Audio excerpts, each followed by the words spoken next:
Hey folks, this is One for the Road, a John Caldwell podcast exploring Mississippi highway issues and infrastructure challenges. Here there's one person and one voice standing up for the road you travel, the road less traveled, the road in most need, and ultimately the road ahead. Each episode we will shed some light on the who, what, when, and why mysteries that leave many of us scratching our heads, searching for better answers. This is Commissioner John Caldwell. Thanks for listening to One for the Road.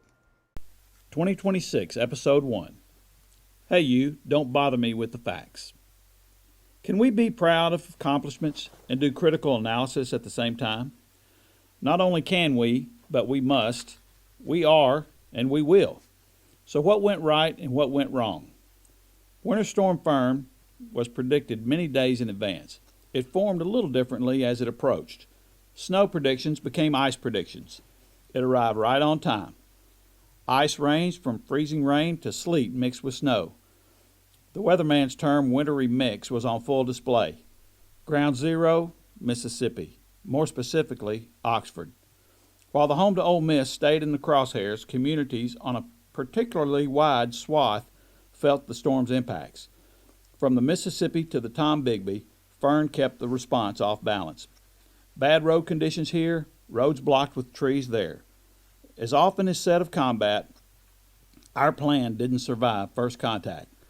As one would expect, the salt trucks waited on a pre-storm rain to clear out.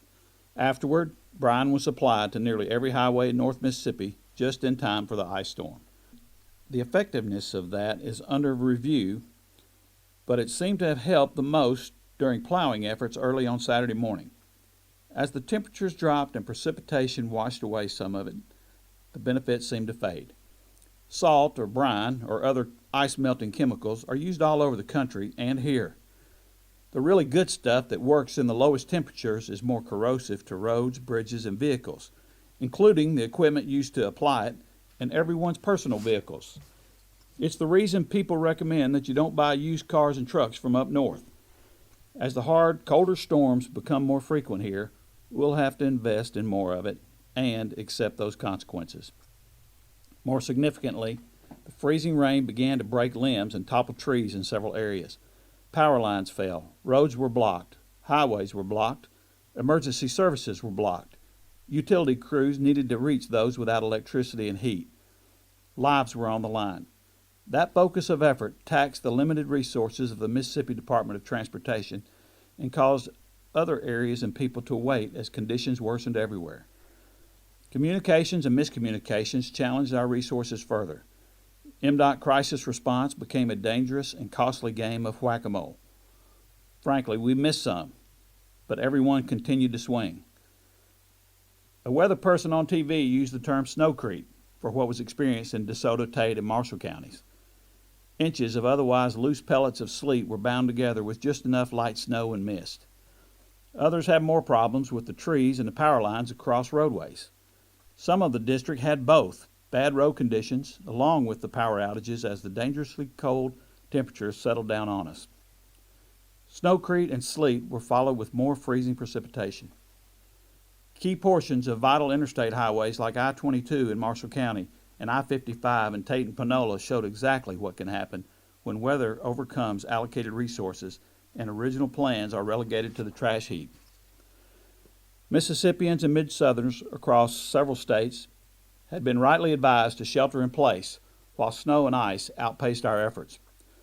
Sure, more could have been done in some areas, but not without sacrifice in others. Although the ice storm hit Saturday and Sunday, on Wednesday morning, I-40 in Tennessee, I-55 at I-40 in Arkansas, and I-55 and I-22 all had closures at the same time. The worst impacts and longest closures were still in Mississippi for obvious reasons. The timing and totality of our specific approach is rightly under scrutiny. Failures at my level were partially overcome by the best of the best at our manpower level. As things settle back to normal, our actions and inactions, both collectively and individually, will be cussed and discussed. Lessons learned will be applied, so we'll do it better next time. Just as the storm was predicted in advance, the collapse of our ability to respond was also predicted in advance. Mitigation efforts to overcome manpower shortages were eventually going to reach a breaking point. and it happened with Winter Storm Fern. Frankly, it could have been much worse. There are large systemic problems that led to what we witnessed during and after the storm. Some began decades ago and continue today. The alarm was sounded repeatedly, not just by me, but those who work with me and for me, as well as others in the know.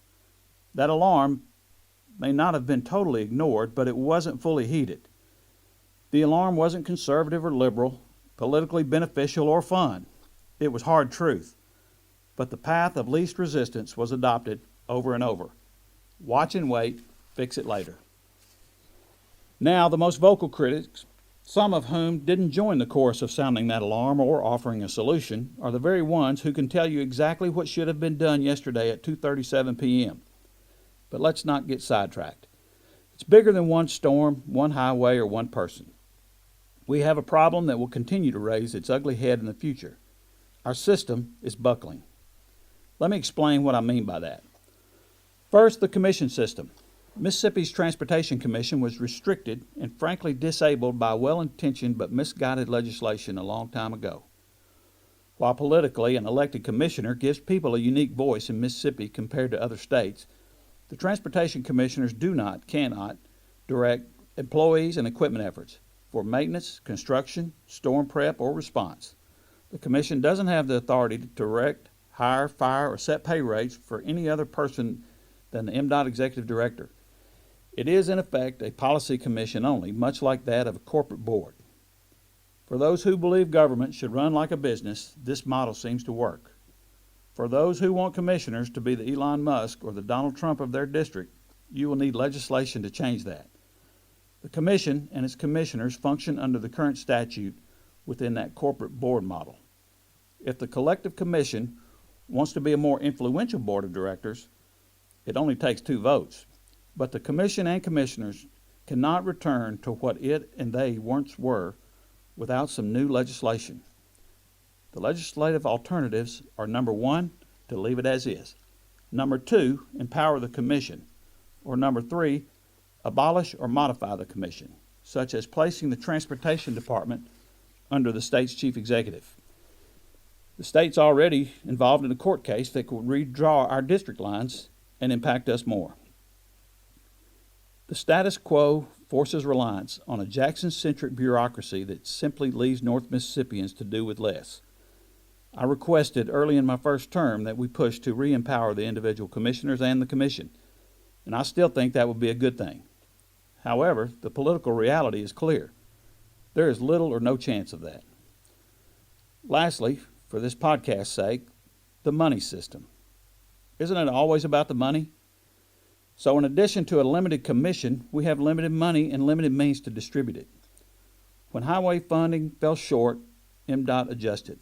As it fell short again and again, MDOT adjusted. This has gone on for decades, and those chickens are coming home to roost. Much after-the-fact criticism of the 87 highway funding plan revolved around its lack of an inflationary index for adjusting MDOT revenues upward. So maintenance and storm response suffered. Most of the time, it didn't matter to most people, but it did at the Mississippi Department of Transportation, and it matters now. Last year's new fuel tax, which doesn't reach MDOT until next year, falls short of catching up, even with a built-in increase. That's because the initial increase, plus the index that was also approved, is capped at a rate guaranteed to stay below actual inflation. We will continue to manage with less. That impacts maintenance, construction, storm response, and more. Specifically, we have fewer workers and less equipment that equates to less capacity. We still have counties with severe shortfalls in much-needed labor. So why not just hire more people? Believe me, we are trying, but at $13 to $14 per hour, we don't stand a chance.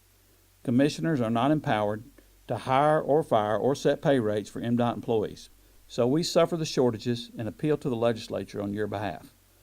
One northern district county had 0 workers for nearly an entire summer maintenance cycle, April to August. That county now boasts a whopping total of 3 workers and a manager.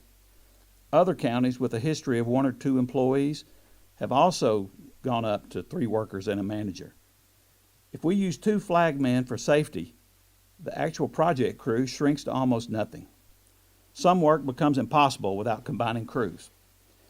It has been said that we could hire more private contractors, and we are, where and when we can. That works for some things better than others, like bridge building, paving, grass cutting. Not so much for overnight thunderstorm damage and potholes. Locations, cost, and qualified contractor availability also matters, so we continue to struggle. I know this is unexciting. Facts are boring. Ho-hum. Oh, bother. John, did you say something? Does it really matter? I'm here to tell you, it did, it does, it will matter again. If we only fix one thing, let's work together to fix the pay rates for the new hires. To recap, a legislatively restricted transportation commission, along with legislatively underpaid MDOT employees, will leave us wanting, and in a new crisis suffering some of the same things we experienced in January. There are plenty of other things to work on concurrently, and we will. The list is long and growing. Maybe we'll cover some of those on a future podcast, or maybe we'll cover some of the more positive things in greater detail. There were a bunch of those too. We witnessed good people doing good work in the face of an onslaught of extreme weather and just stupid criticism from some armchair quarterbacks. I can't say thanks enough to the men and women who answered the call, and you can count on MDOT to answer that call again. That's a wrap. Thanks again for listening. New podcast episodes will be shedding more light on unique transportation challenges across Mississippi. If you've enjoyed this and are ready for more, please hit the like button below, make a comment, place a review, or share this podcast with a friend. And join our following on Commissioner John Caldwell Facebook page. Until next time, slow down, drive in the right lane, and watch out for that pothole.